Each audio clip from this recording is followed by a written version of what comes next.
Hello everyone. Today we are going to show you the application and process on how to apply the Middle East texture white.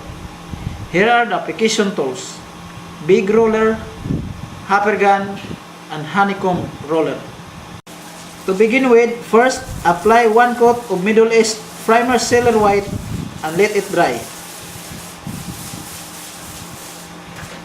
Second, apply Middle East texture by spray using the hopper gun.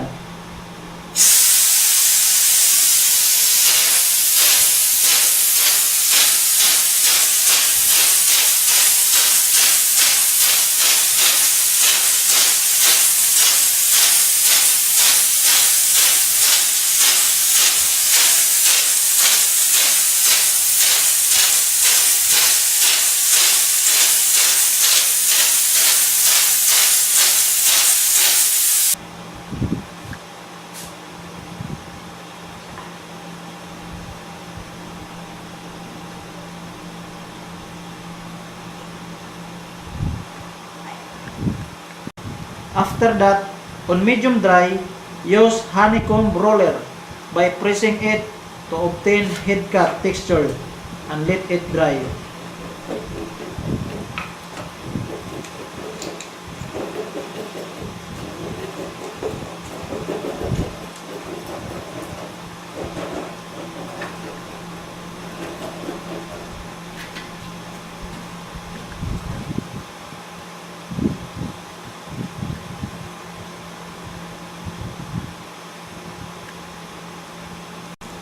Third, apply Middle East matte emulsion as per your choice of color by spray or roller and let it dry.